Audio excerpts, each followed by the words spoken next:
It is the season, but we're going to forget the jingle bells. We're talking chains, birch, switches, and a creature from Alpine folklore who's here to punish the naughty and not just ignore them.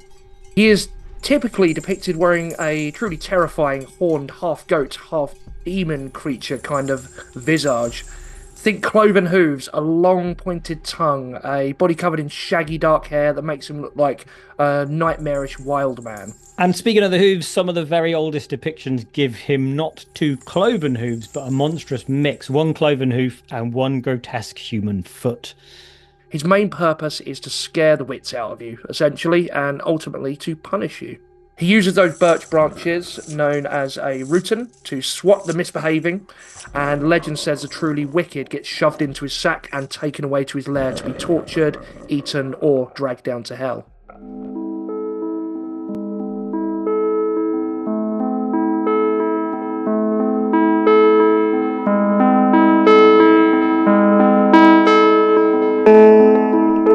Wyrd Wessex.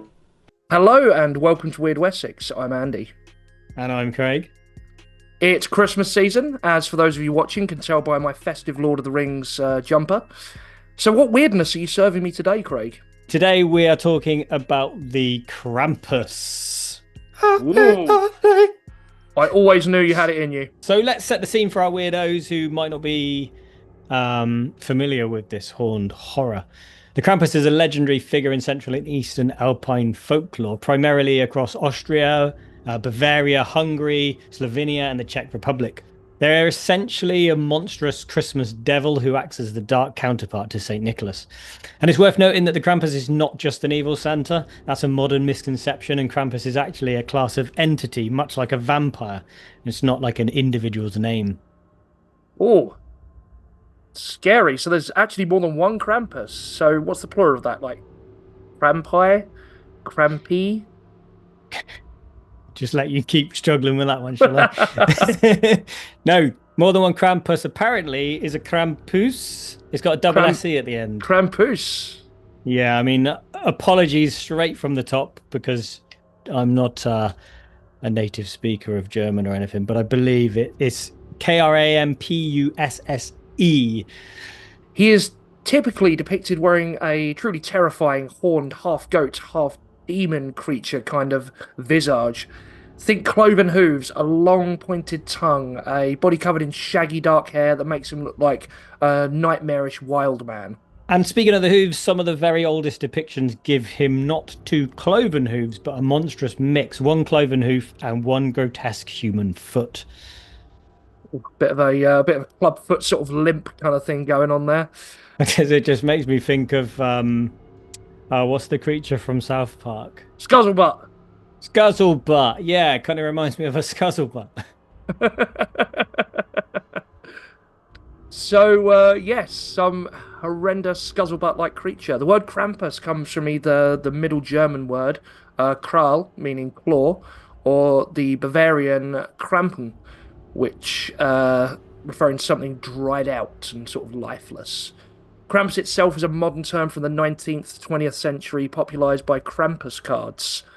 His main purpose is to scare the wits out of you, essentially, and ultimately to punish you.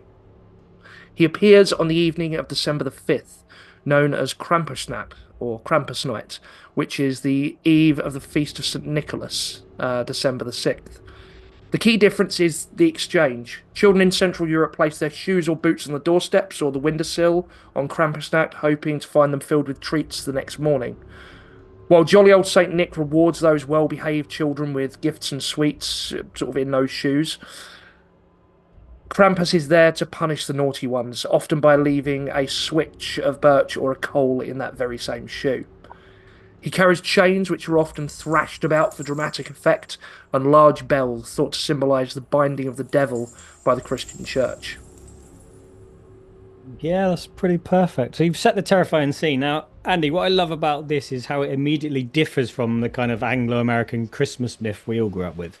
Our Santa Claus or Father Christmas has been sanitized. He uses the naughty list as a warning. But that's pretty much it, right? I mean, Yeah. yeah, other than, no presents and maybe a lump of coal. Yeah, if you're naughty, you won't get that Xbox, or if you're naughty, you will be thrashed, eaten, or dragged to hell. Can I just take the Xbox? Yeah, all right, if you could. All right. So before he donned the red suit and grew a massive beard, St. Nicholas was a 4th century Greek Christian bishop hailing from Myra, modern day Turkey. His transformation into the jolly figure of Santa Claus is rooted entirely in his immense secret generosity. He earned the title Nicholas the Wonder Worker through countless miracles, and most famously by anonymously providing dowries, reportedly by tossing bags of gold through a window for 3 impoverished sisters, saving them from destitution. This original act of charitable, stealthy giving cemented his role as the ultimate patron of children and the needy, leading directly to the European tradition of Sinterklaas and the eventual jolly figure we call Santa Claus today. But to truly appreciate the sheer power of the good guy in this Alpine dynamic, we have to remember the sheer weird ferocity of the original St. Nicholas. Forget the gentle giving, this was a man who literally fought for his faith. We have a famous legend from the Council of Nicaea where he got so enraged by the Arian heresy, the very doctrine threatening the new Christian church, that he lost his temper, walked right up to the heretic Arius and slapped him across the face. I challenge you to a duel. I demand satisfaction. And to cement his role as the protector of children, the reason he's paired with the Krampus, we have the dark French tale of the butcher and the pickled boys. During a famine, a wicked butcher murdered 3 boys. He chops them up, hides their pieces in a tub of brine, planning to sell them off as ham. Nicholas arrives, sees through the horrific deception, and through prayer brings the 3 boys back to life to leap whole and unharmed out of the butcher's barrel. Craig. Yeah. So, I mean, while I like to think I can, whip up a mean beans on toast, but you are who I like to think is the Wyrd Wessex resident food expert. I mean, I prefer enthusiast, but sure. Either way, how close to actual ham is the brined corpse of a small boy? I'm asking for a friend, of course. They love a bit of long pig. Think on that. And what you do, so this whole image of St. Nicholas we have in the UK, the twinkle-eyed, rotund, jolly old sort, coursing over snow-covered rooftops in a sleigh pulled by a tiny flying reindeer, that figure, complete with names like Dasher and Dancer, were never part of the original European folklore.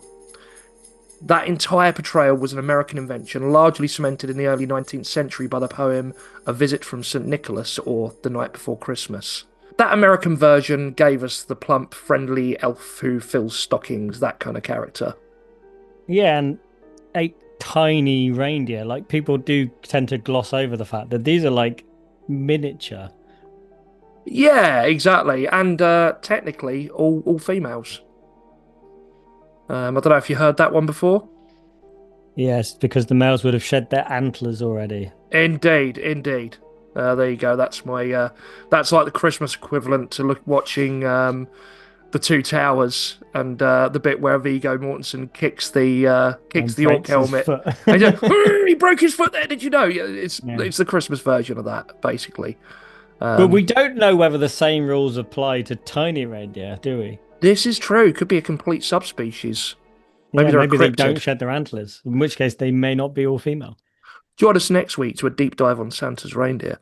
No, we can't. We've got a guest on next week. This is true.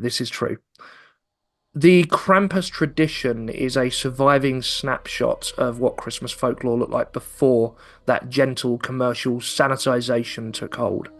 The concept of the saint having a dark enforcer is actually widespread across Europe, and it's been that way for centuries. The dual approach to Christmas discipline is the norm, not the exception. The Dutch have Zwart Piet, or Black Peter, who helps Nicholas and carries a sack for misbehaving children. Northern Germany has Knecht Ruprecht, who is depicted as a shaggy, devilish-looking figure who also carries switches and sacks to deal with the unruly. Krampus is just the most monstrous, most demonic evolution of this, some might say, necessary dark companion. So we need to go further back, because Krampus, in his true form, has roots that predate Christianity entirely. Yeah, absolutely. Many folklorists link Krampus to the pre-Christian horned figures of Alpine pagan worship. Think of Roman fauns or the Greek satyrs. Crucially, the archetype of the horned wild male deity is extremely old, and we can even see a parallel and an example closer to Wessex in the Celtic god Cernunnos. This guy, That guy my there, pal Cernunnos, my the boy. horned god of fertility, animals, and the wild, found across much of ancient Gaul and Britain. Further east, the Slavic Leshy, a wild, shaggy lord of the forest, is another perfect example of this untamed figure.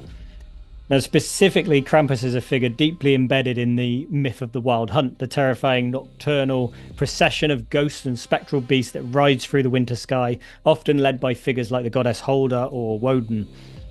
The chaos, the clanging bells, and the winter timing all directly echo this powerful pre Christian myth of midwinter chaos. And sometimes you'll see Krampus being the son of Loki or Hel from Norse mythology, as presented by Gerald Brom, but this kind of direct Norse link is largely a modern interpretation, not rooted in traditional folklore. I think it's Yeah. about 20 years old or so. So, with the spread of Christianity, rather than disappearing, as with many of these things, that potent primeval figure simply got repurposed. But it wasn't a smooth transition, though, was it? The church was terrified of him. They were indeed. Krampus was essentially born from a desire in the church to demonize these older horned wild gods. As the church expanded its influence, it often adapted existing pagan customs and figures to fit the Christian calendar rather than completely eradicating them. The horned figure was assimilated into the Christian narrative, often depicted as a devil or demon, which aligned with the emerging concept of the Christian devil in medieval morality plays. And this leads us directly to the multiple attempts at the banning of Krampus. The figure was so deeply rooted in pagan tradition that the Catholic Church viewed him as a direct threat, an agent of the devil himself, and repeatedly tried to suppress the celebration and ban the character outright. These weren't just soft acts of disapproval either. This was official state and religious policy attempting to stamp out a centuries old tradition. During the Inquisition in the 16th and 17th centuries, the church actively tried to outlaw the masked wild runs, seeing them as clear examples of devil worship and witchcraft. And the bans didn't stop there. Centuries later, during the rise of fascism in the 30s and 40s, particularly in Austria, the traditional Krampuslauf was suppressed again. The fascist government viewed Krampus as a degenerate figure, a symbol of undesirable folk culture that needed to be replaced by more wholesome traditional Christmas figures. Which is kind of interesting, really, because that brand of fascism went on to sort of get a right little moustache stonker for pagan stuff for after a while, didn't they? Like with all the runic stuff and everything. Yeah. So a pagan devil figure was banned by both the extreme religious right and the extreme political right. That tells you how powerful and unruly a symbol he is. That sort of act of, of uncontrollable chaos that he represents, and the strict structures, whether they're religious or political, they just can't tolerate. And even more recently, in the 1950s, the government of Austria had to step in again, this time publishing pamphlets titled Krampus is an Evil Man. I mean, does what it says on the tin. Yeah, right? I was going to say. Direct. And it was warning parents that encounters might damage children's mental health. So they were still seriously trying to legislate fear out of existence. But here's the weird endurance of folklore. The bans failed, and despite official suppression across centuries, the tradition persisted in remote alpine villages, hidden away from the main centres of power. The villagers kept the mask, the chains, and the ritual alive, ensuring that the dark companion of St. Nicholas never truly disappeared. Yeah, I guess it sort of got caught up in the satanic panic that was going on around, like, well, what would later be targeting, like, rock and metal and D&D and Lord of the Rings and things like that. But like those things, he survived centuries of disapproval, not just a passing fad. He endured. Before the modern films and the ugly jumpers, Krampus actually had an earlier, slightly gentler commercial moment. Before the 1890s and World War One, Krampus actually became quite popular on Krampus cards or postcards across the Alpine regions. These cards would often feature him in slightly less terrifying poses, sometimes even looking a bit cheeky or Cupid-like, carrying messages like Gruß vom Krampus, or greetings from Krampus.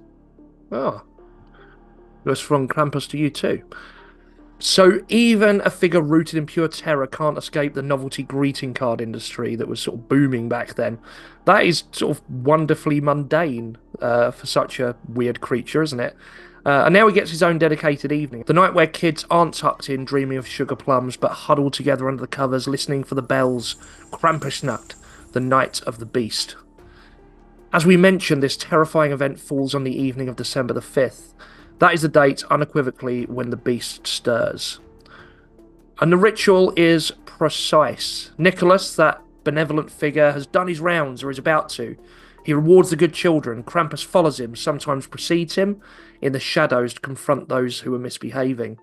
This is the moment when children face a truly horrifying prospect. The terror isn't just seeing him, it's hearing him. Imagine being a child in a quiet alpine village, and you hear that distinct sound outside your window, or worse, at your front door. The rhythmic, heavy clanking of the chains, and the frantic ringing of the rusty bells.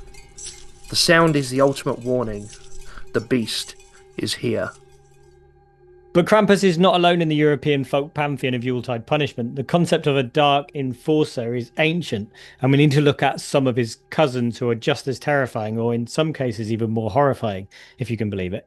We already mentioned Knecht Ruprecht, or farmhand Rupert from northern Germany. He's often depicted as less demonic, sometimes just a dishevelled old man dressed in dark, hooded robes, accented with fur, wearing a dark bushy beard. He performs the same core function, though. He carries the bundles of birch switches ready to beat the naughty. He carries those sacks not for gifts, but for carrying away badly behaved children. He's the original man in the sack sort of cautionary tale. But what distinguishes Ruprecht is how he operates. Unlike the mass gatherings of the Krampusnacht, Ruprecht is a solitary companion to Saint Nick. His name itself, as documented by Jacob Grimm, was once a stereotypical name for a serving man, suggesting a more humble, subservient role. Crucially, the switches he carries are traditionally not for him to use, but merely a gift to the unruly child or their parents, a tangible reminder that punishment is due later. And we can't ignore the imagery of his face either. Ruprecht's face is sometimes blackened with ashes, or he may be carrying a bag of ashes to thump the unruly with. This practice of obscuring the face is common amongst European mummers and may be linked to the sooty sort of visage of the blacksmith, or the anonymity needed for luck, or the figures representing the dead travelling in the winter nights. It's certainly less demonic though, but still terrifying. Today, there is even a push to emphasise his friendlier, sort of gift-bearing role, a modern attempt to lighten the Christmas fear factor. And it's fascinating how that tradition carried across the borders as well. In neighbouring countries under German cultural influence, like Alsace, which was once a German region of which is now in France, and the Palatinate, Knecht Ruprecht blends into figures like Pierre Foutard, or Father Whip, Hans Trapp, as well. These characters look similar to Ruprecht and share his function, but one of them has a truly weird historical origin. That's right. Hans Trapp is actually associated with a historical 15th century knight and nobleman, Hans von Troffer. This black knight engaged in a massive feud with a local abbot, going as far as to dam a river to cut off water and then tearing the dam down to cause devastating floods. For his crimes and refusal to answer to the Pope, he was excommunicated and quickly absorbed into local folklore as a villain associated with the devil and dark arts. So Hans Trapp, the Christmas bogeyman, is essentially a demonised, excommunicated noble and land grabber who became a cautionary tale of greed and terror. It's a spectacular example of sort of historical fact bleeding into folk legend. Meanwhile, if we look to Switzerland, where Pierre Foutard is known in French regions, the German speakers have a character known as Schmutzli. His appearance is much like Ruprecht's, often with an ash-smeared face. Interestingly, unlike the solitary German companion, Schmutzli may appear in groups of 2 or 3 as well as individually. His name is believed to derive from Schmutz, meaning grime, and it's a bit of a nod to his perpetually blackened face. Yeah, it really shows that pervasive fear of the dark companion figure sort of across the whole region, really, doesn't it? But for the true ancient Germanic terror, we have to talk about Perchta. She's another Alpine figure, but her domain extends beyond the single night of December 5th. She's particularly associated with the period of the 12 days of Christmas, or Yuletide, which, by the way, people start at Christmas, doesn't lead up to Christmas. A lot of people get that wrong. This figure has much deeper pagan roots than Krampus, sometimes appearing as a beautiful white-robed goddess and sometimes as a haggard, disemboweling hag. The dual nature of Perchta is fascinating. Her name actually derives from an old High German term meaning the bright one, possibly from Giberata, meaning the shining one, or more commonly a corruption of Giberata Nat, the old High German term for Epiphany, which is on January the 6th. And that's when she's most active. She embodies two sides, a benevolent figure linked to the Germanic goddess Hulda or Holle, overseeing spinning and sort of crafts like that, and a terrifying enforcer. Jacob Grimm actually he certainly saw the connection, essentially treating them as one kind of localized being. And this dualism is why she's so ancient. She punishes far more than just bad children. She punishes those who fail to observe the domestic rules of the season, like those who haven't finished their spinning before the end of the 12 days, or who haven't eaten the traditional ceremonial meal. She enforces seasonal social morality, often making her rounds with a host of unquiet, unbaptized spirits. Her tradition is, in many ways, the egg from which it all hatches for many dark winter figures. Yeah, and let's not forget her appearance either, which is just as dualistic. She's sometimes portrayed with a single large foot. She sometimes described as a swan or a goose foot, this thing, a trait Jacob Grimm noted suggesting a shape-shifting higher being or even a link to the constant treadle of a spinner. This physical marker may even have been transferred to the Krampus, who is often shown with one human foot and one cloven hoof, as we mentioned earlier. And her punishment, this is the truly weird part. She's known as the belly slitter. Legend states she would slice open the stomachs of the lazy or naughty, especially those who neglected their duties. She would remove their internal organs and replace them with stones, straw, or rubbish before sewing them back up again, sometimes using a plowshare as a needle. It's a very graphic, unsettling threat that speaks directly to the harsh realities of winter survival and the need for communal industry. She isn't just a punisher, she's an ancient upholder of communal taboos, ensuring order during the chaotic times of midwinter. Yeah, now moving away from the German sphere, we touched on Zwart Piet or Black Peter from the Netherlands and Belgium. This figure is far more contentious today, primarily because of the blackface tradition sort of associated with his appearance, which is often explained as soot from chimneys. But his traditional role is undeniably that of the Punisher. He is the one that carries the roe, the cane, and the sack to discipline or carry away misbehaving children. But unlike the ash-smeared Ruprecht, who is rooted in local folk figures, Zwart Piet is explicitly a literary creation and a blackamoor, owing little in his original appearance to the church's devil. His first known appearance was in an 1850 book by schoolteacher Jan Schenkman, where St. Nicholas and his servant arrive in Holland via steamboat, having started their journey in Spain. Now that Spanish connection is significant. Traditionally toting a whip and a bag, Zwart Piet is dressed in the colourful garb of a Renaissance courtier, complete with the notorious black face and curly wig. It's kind of uncomfortable in a lot of ways. The tradition of his seafaring arrival is still reenacted annually and broadcast on Dutch television, featuring an entire crew of Piets, from the Hoofdpiet or Head Piet to the Rimpiet or Rhyming Piet, and so on. Yeah, and understandably, this racially charged figure is the subject of countless angry debates and demonstrations today.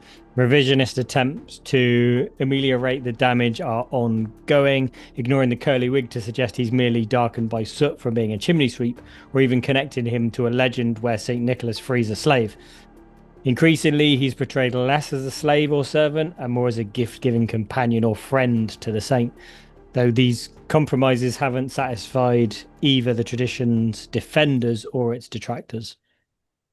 Yeah, it sort of kind of encapsulates how complex and how fraught with historical baggage these folk traditions can become when viewed through that kind of modern lens, you know?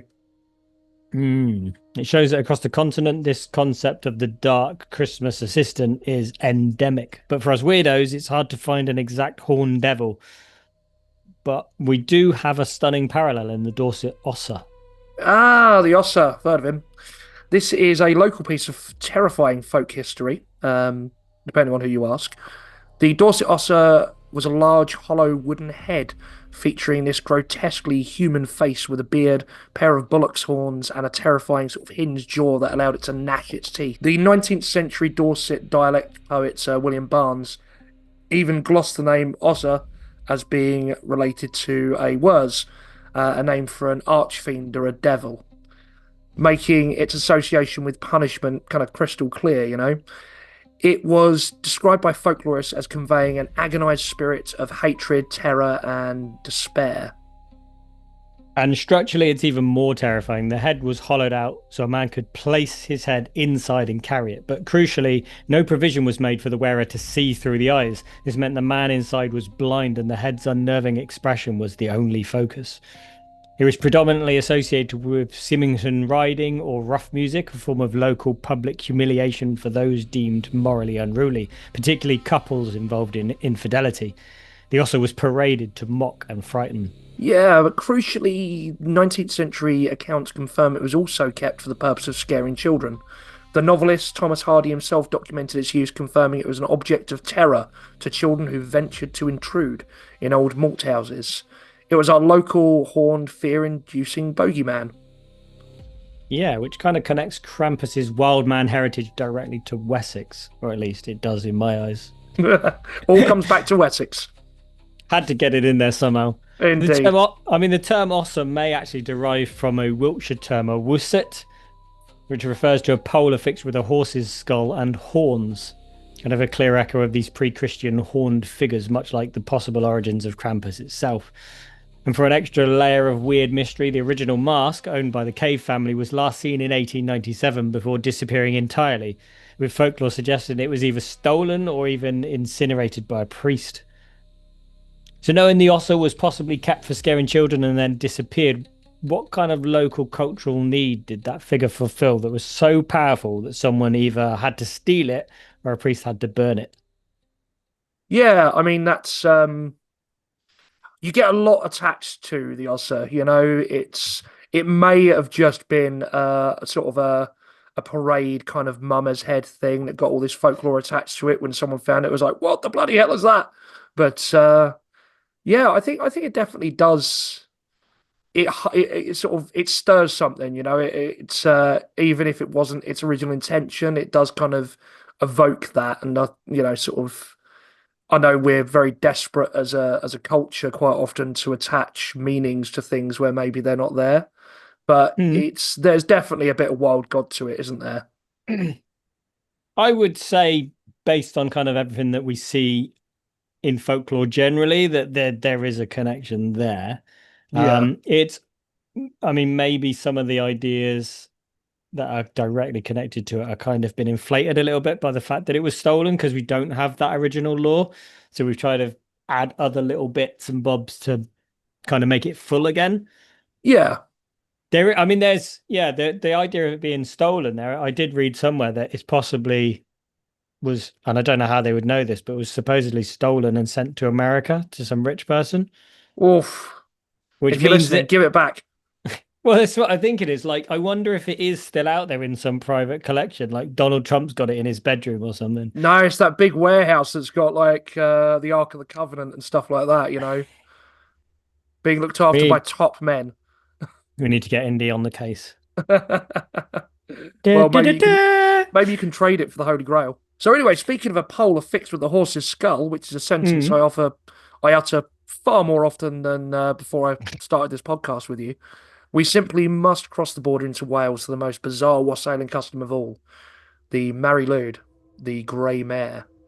The Mary Lwyd is a Yuletide hobby horse constructed around a horse's skull, draped in a ghostly white sheet and adorned with ribbons. This tradition is a stunning living parallel to the ancient Wiltshire Wusset tradition that you just mentioned. This bizarre figure is paraded through towns, challenging residents to a ritualistic battle of wits known as a Pwinko, a contest of rhyming insults and improvised verses. If the householders lose the poetic battle, they must grant the merry entry. Once inside, the skeletal mare and her party wreak playful havoc in exchange for ale and cakes, ensuring good luck for the new year. It stands as a wonderfully unsettling, almost pagan parallel to the dark figures we've discussed. So while figures like the Merry Lude or the Ossa represent the enduring strange heart of our local Yuletide folklore, we need to return to the source of today's terror, the Alps, because that beast, Krampus, hasn't just survived, he is absolutely thriving. He's made a massive, shaggy-haired comeback from the shadows of the pagan past into the bright commercial lights of the 21st century. His revival in the Alpine regions of Austria and Bavaria is undeniable, especially since the 1990s. It went from a quiet local event to an international spectacle. The most famous modern tradition is the Krampusnacht, or literally the Krampus Run. And these are incredible spectacles. They are no longer quaint folk festivals, they are major cultural events. We're talking about genuine folk art and performance. Hundreds of people, often men, but women are increasingly taking part as well, dress up in fantastically elaborate Krampus outfits. Got You mine have here. Hey, there we go. He's getting there. He's getting there. You have the larvae, the traditional hand-carved wooden masks that are passed down through families and can be worth thousands, combined with thick goat or sheep furs, heavy leather belts, and those massive, heavy bells. The atmosphere of a Krampuslauf is a sensory overload. You're standing in a town square in a cold December air, waiting in genuine sort of anticipation with bated breath, and suddenly you hear that rhythmic boom, clang, clang of the bells, often large cowbells welded together. Before you even see the runners, you can hear this coming.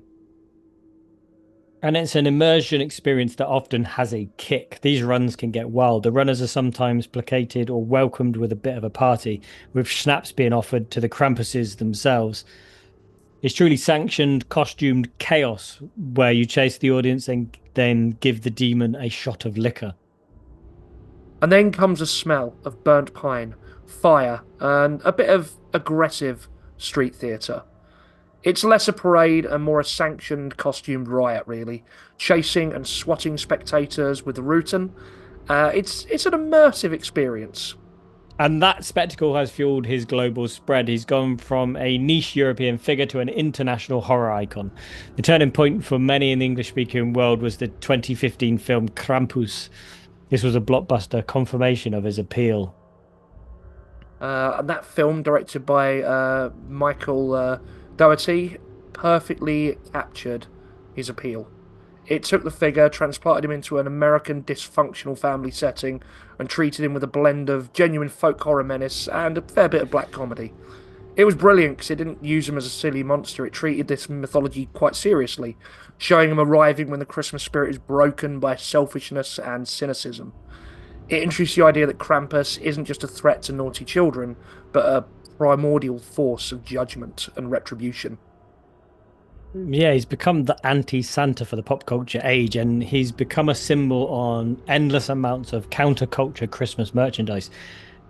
I hate the term, but the ugly Christmas jumper, right? They're not ugly. Come on, we fucking love them. We love him. Yeah, and a feature Krampus is kind of a must-have for people who want to rebel against the corporate version of the holiday. And in a final act of weird endurance, that battle to suppress him is still happening. We've seen reports just this past year of Christian leaders in America, in places like Texas and Kentucky, trying to ban or stop planned Krampus parades. Yeah, it's the same old story. An archbishop in San Antonio condemned a Krampusnacht as particularly frightening, scary, and nightmare-inducing, citing the church's long-standing opposition to the devil figure, while other local pastors claimed these events were literally opening a demonic realm in the city. Yeah, that stuff's scary. Read the Bible, right? So, nearly 1,000 years on from the first church disapproval, and after bans by 2 world wars worth of strict governments, the sight of a furry devil with chains is still causing moral panic, or a good night out, depending on where you're going. It just underlines how much he represents the uncontrollable chaos that institutionalized power just cannot tolerate. Absolutely. The controversy only feeds the folklore's power. Yeah, and that brings us to a crucial discussion point, really. Why this massive worldwide cultural embrace now? Why has the Christmas devil found such a popular home in the modern world? But I think there are two main intertwined reasons, and they speak to the deep cultural hunger we have for the weird. Firstly, there's a massive rejection of the commercialized aesthetic.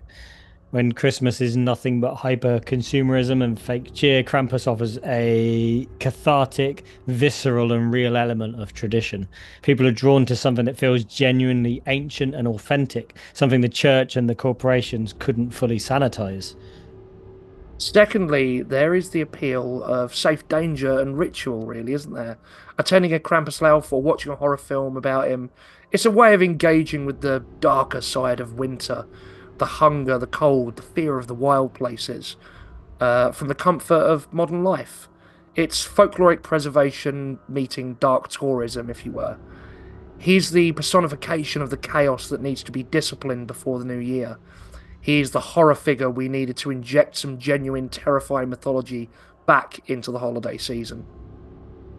And to prove that this figure isn't just a costume or a film, this mythology is still alive and creeping into the modern consciousness. I recently came across a reported sighting placed just before Krampusnacht, where a witness described feeling an overwhelming sense of dread, hearing that signature rhythmic clang of chains, and then catching a definite, thick, sulphurous smell. The smell of burnt out matches and something ancient, something that shouldn't be here in the modern world. The beast is still out there. Always. So to summarize the episode, it basically all comes down to scaring the shit out of children, because you can't be good just for the sake of being good. There has to be some danger, some devil or hell to fear and keep us on our righteous path.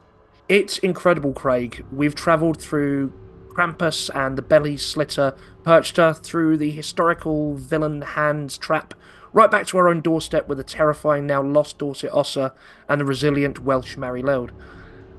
The through line, though, is that the festive season all across Europe and Wessex has this dark but necessary component. Absolutely. It forces us to confront this primal need for fear and punishment alongside the joy of St. Nicholas. It seems these figures are less about pure evil and more about the necessary ancient contrast needed to truly appreciate the light of Christmas. The theme is summed up beautifully by Al Ridenour in his book The Krampus. He writes, "The existence of these figures in folk imaginations suggests that the dark side is required to complete the holiday tableau. If nothing is bad, nothing is good." Well, thank you for that terrifying trip to the Alpine darkness, Craig. I'm off to hail some Marys, I guess, and bathe in holy water, all the good stuff. But while I'm doing that, or getting ready to do that, Craig, could you tell us about any sources you've used for this episode? Sauces, ketchup, Sources. brown sauce. I was going to say that little bottle I got you of holy water is not going to be enough to bathe in. Although we did discuss with Peter about if you put it in a swimming pool, does that then Yeah, the homeopathic effect, you know? So if you put that in your bath, you'll be all right. That's it, a little drop. It did have some white bits floating in it, though. Jesus juice. Yes. So, I mean, one of the best books I think on the subject, to be honest, is The Krampus and the Old Dark Christmas: Roots and Rebirth of the Folkloric Devil by Al Ridenour, who we just recently quoted. Which looks like that if you're watching. Oh, cool. No, you're not supposed to judge a book by its cover. That is a cool cover. It's a cool book. Lots of really nice images in there, photos from Krampus runs. There's a whole bunch of stuff from the runs themselves as well. Like there's a lot in here that we haven't even, barely touched on. Another one, it's not really got a lot of info in it, but this Krampus, the Devil of Christmas by Monty Beauchamp looks like that if you're Nice. watching. That's And that's some time. it's mostly like it's mostly a picture book. It's mostly pictures from the Krampus cards. But it's definitely worth picking up if you're into kind of the old artwork. Those are cool. I don't know if it's all the Krampus cards, but there's a lot in here. So it's a good stocking filler, I'd say, for someone that's into that kind of thing, because you can just sit and flick through it on Christmas Day and think how If you've you been a can good boy. nestle it in between the coal and the birch rods, eh? Um, so yes, thank you very much for joining us, and head to our website to find all our social links, podcasts, blog posts, as well as all the links to our merch. You can find us there at www.wyrdwessex.co.uk. In fact, And there's actually some Stay Weird Krampus merch on the site now as well. oh, now I've got to buy another t-shirt. But I mean, yeah, there's two, so you got to buy two. oh, choices. So thank you, and until next time, Stay weird. and watch out for the Krampus.